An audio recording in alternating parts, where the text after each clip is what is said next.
Tools and techniques for examining the macula. Assessment before examining the macula. The macula needs to be assessed in any patient presenting with a history of visual disturbance. There are a number of assessment steps best done before looking at the macula that will help work out what is wrong. These steps are common to whatever tool is being used.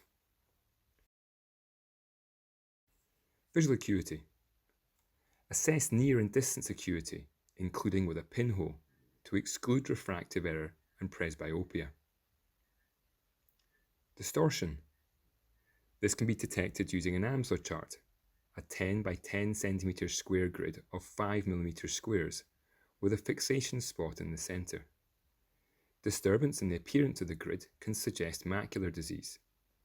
However, looking at any object with straight lines, such as a window frame or doorway, is an effective means of detecting distorted vision as well. Red desaturation. Compare perception of how red the target looks with the affected eye.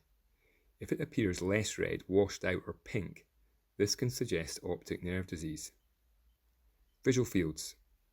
Peripheral visual field loss can suggest glaucoma, retinitis pigmentosa or stroke. Central visual field loss suggests temporal optic atrophy or macular disease. Pupils. Perform the direct and swinging pupillary light test to look for an afferent and relative afferent pupillary defect, or RAPD. An afferent defect is present when the pupil either fails to constrict or does not constrict as briskly as expected on direct illumination. A relative afferent pupillary defect is present when during the swinging light test the pupil is seen to paradoxically dilate on illumination. If this sign is present, then the patient is likely to have asymmetrical optic nerve disease or a significant widespread retinal disorder, such as retinal detachment or a vascular occlusion. An afferent or RAPD is considered uncommon in a purely macular condition, although can occur.